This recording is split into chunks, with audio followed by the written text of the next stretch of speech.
কালকের রেডি করে রাখা হিউমিক অ্যাসিডের জলটা আমি কিন্তু কাল সারা দিন দেওয়ারই সময় পাইনি। তো রাত্রি লেগে গিয়েছিল টিউশনি থেকে আসতে। তারপর না নিচে বসে সিরিয়াল দেখতে দেখতে কখন যে সন্ধে লেগে গেল বুঝতে পারিনি। আর দেখো আজকে সকালবেলায় উঠে ভাবলাম যে সকাল টাইমে তো হালকা টেম্পারেচার থাকে, তো এখনই কিন্তু জলটা আমি প্রত্যেকটা গাছের গোড়ায় একটু একটু করে দিয়ে দিচ্ছি। যেহেতু এখন এটা হালকা ডোজে দিচ্ছি, তো তাই জন্য অল্প অল্প করে দিচ্ছি। আর কি বলো তো, সকালে সমস্ত বাসি কাজ সেরে তারপরেই কিন্তু আমি ছাদে এসেছিলাম, আর তখনই কিন্তু এই কাজটা করছি। এখন জানি না এর রিয়াকশান কেমন হবে, গাছগুলোতে দিয়ে তো ফেললাম, এখন যদি ভালো না হয় তাহলে যে কি হবে কেই জানে। তো যাই হোক, তারপরে চলে এসেছিলাম নিচে, আর নিচে এসে বেডরুমে ঢুকে পড়েছি। কারণ কি বুঝতেই পারছো, প্রধান কাজ বেডরুমটা গোছানো, তো এখন আমি সেটাই করব। আর কি বলো তো, আমার কিন্তু না আজকে একটুও ঠান্ডা লাগছে না, বেশ গরম লাগছে। জানি না কেন, হয়তো কি বলবো, শরীরটা ভালো নেই সেই কারণে, কিংবা এখন টেম্পারেচার বেড়েছে এই জন্য হয়তো এখন কিন্তু একটুও ঠান্ডা লাগে না। দেখো গায়ে কিন্তু কিচ্ছু দেইনি, তো কাল অবধি কিন্তু গায়ে আমি চাদর দিয়ে কাজ করেছিলাম, আজকে না অতটাও কিন্তু ঠান্ডা লাগছে না। তো বিছানার বেড কভারটা অনেক দিন হয়েছিল, আর এইটা তো কাঁচা ছিল, তো এই বেড কভারটা আমি এখন চেঞ্জ করে দিলাম বিছানার মধ্যে। তো প্রতিদিন একটা বেড কভার 3 থেকে 4 দিন মতো রাখি আমি, তারপরে কিন্তু সেটাকে প্রতিদিন আমি ঝেড়ে চেঞ্জ করে দিই। আর এদিকে দেখো সমস্তটা তো বিছানা কমপ্লিট হয়ে গেল, এখন একটু মোছামুছির কাজ করব, যেটা আমি প্রতিদিন করে থাকি তোমাদের সাথে। তো আমি রিসেন্টলি যে বেড কভারটা বিছানার মধ্যে বিছিয়ে দিলাম, তোমরা জানলে অবাক হবে। আমি না ইউটিউবে একটা ব্লগ দেখি, তো সেই ব্লগে একটা দিদিভাই কিন্তু এরকম বেড কভার পাততো, তো তার ঘরে বেড কভারটা এত সুন্দর মানাতো, আর কালারটাও কিন্তু বেশ উগ্র লাগতো। তো সেই কারণেই আমি বেড কভারটা অনলাইন থেকে দিদিভাইয়ের দেখে দেখেই কিন্তু কিনেছিলাম। তো বেড কভারটা তো খুবই সুন্দর এসেছে, তো কিন্তু রঙটা যদি একটু উগ্র হতো না তাহলে বেশ ভালো হয়।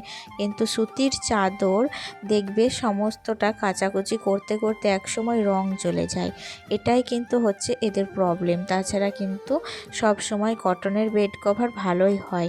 তো যাই হোক, এরকম করেই আমি বেড কভার কিনেছি। আর আমার বেড কভার কেনার কিন্তু একটা নেশা আছে বলতে পারো।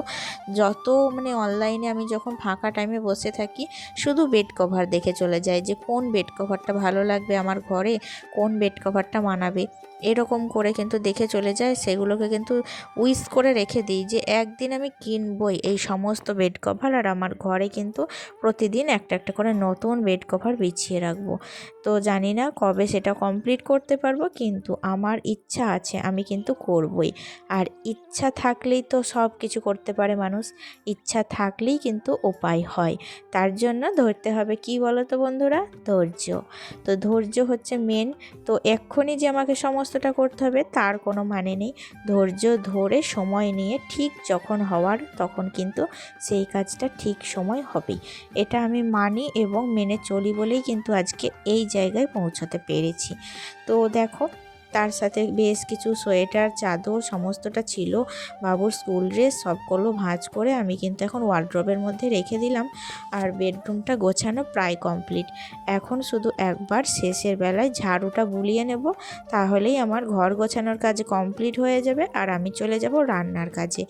বাবু কিন্তু এখনও স্কুল থেকে আসেনি, আজকে হচ্ছে মঙ্গলবার, তো ওকে স্কুলে পাঠিয়ে দিয়েছি সকালবেলায়। তারপর কিন্তু আমি আমার সংসারের কাজে লেগে পড়েছি। এখনও অবধি আমি এক মুহূর্তও বসিনি, এমনকি রেস্ট নিইনি, একটার পর একটা কাজ কিন্তু আমি কমপ্লিট করেই চলেছি।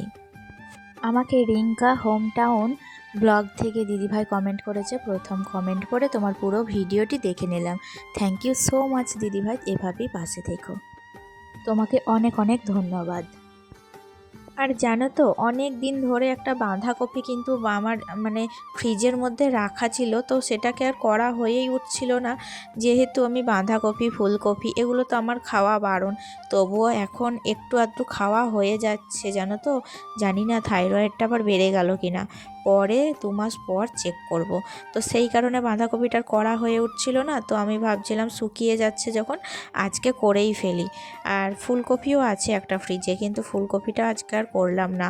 ইচ্ছা করছিল একটু সোয়াবিন আলুর তরকারি করতে, কিন্তু সোয়াবিনটা তো ঘরের মধ্যে নেই, ওটা তো আনাতে হবে।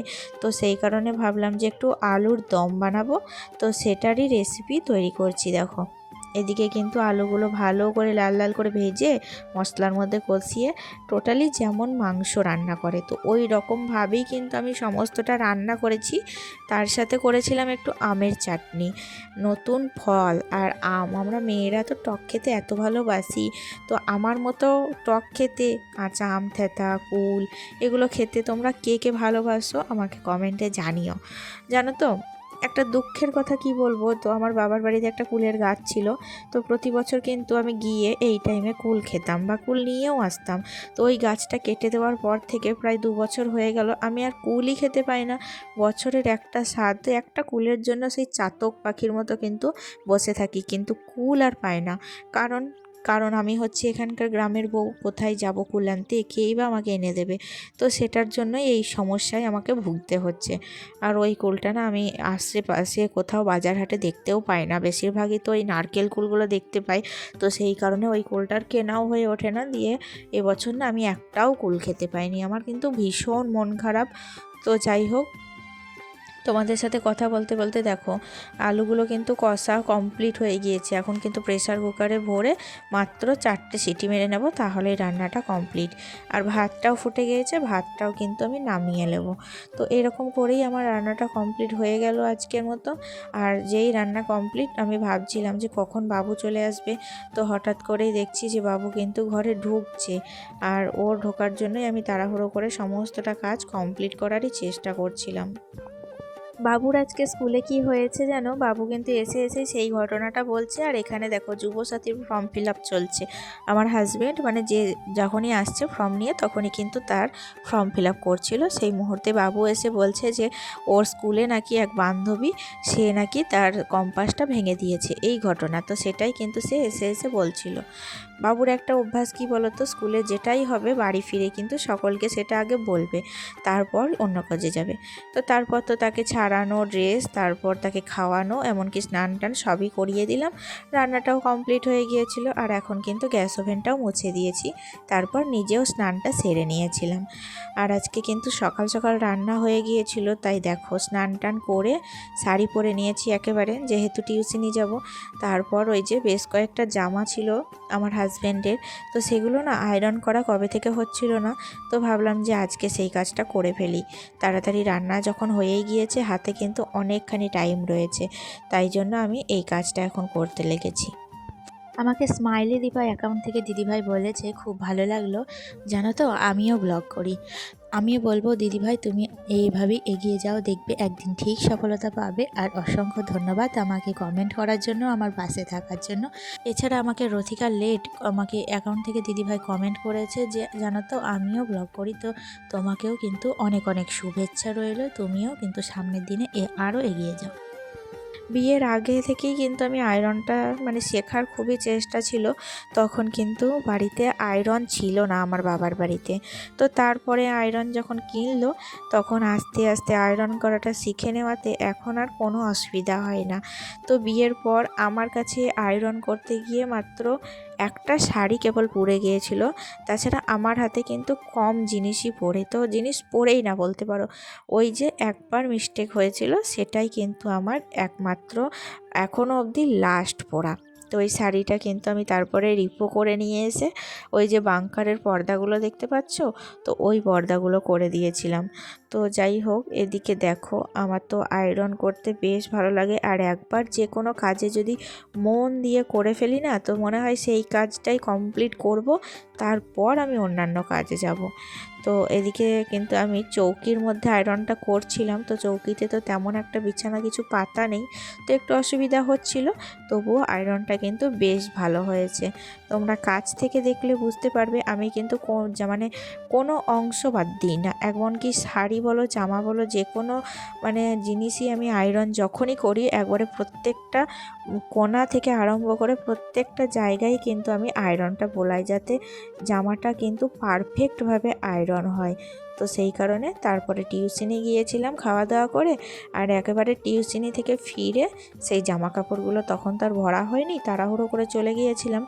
তো এখন টিউশনি থেকে ফেরার পর তারপর কিন্তু আমি এখন মানে যেগুলো আয়রন করেছিলাম সেগুলো কিন্তু এখন ভরে রাখছি। তো এদিকে কি বলো তো, আমি তার সাথে কিন্তু দুটো শাড়িও আয়রন করেছিলাম, কিন্তু শাড়িগুলো না তোমাদের দেখাইনি, ওই জামা দুটোই আয়রন করা দেখালাম। আর এখন দেখো সমস্তটা ভরে রাখছি। তো আমার আলমারির মধ্যে এত পরিমাণে ব্যাগ জমে গিয়েছে যে আলমারিটায় আর জায়গা নেই। তো যাই হোক, ব্যাগগুলোকে আমি কিন্তু বাতিল করব, কিছুটা বাঁচিয়ে রাখবো, আর যেগুলো নেওয়ার সেগুলো নেব, যেগুলো মানে বাদ দেওয়ার সেগুলো বাদ দিয়ে দেবো। তো এরকমভাবেই কিন্তু কমপ্লিট করলাম আজকের কাজ বন্ধুরা। তো আমার আজকে সারাদিনের ব্লগটা তোমাদের কেমন লাগলো কমেন্টে অবশ্যই জানাবে, আর ভালো লাগলে লাইক কমেন্ট এবং শেয়ার করে দেবে। তাহলে বন্ধুরা তোমরা সবাই ভালো থেকো, সুস্থ থেকো। আজকের মতো আসি, দেখা হচ্ছে নেক্সট ব্লগে। টাটা।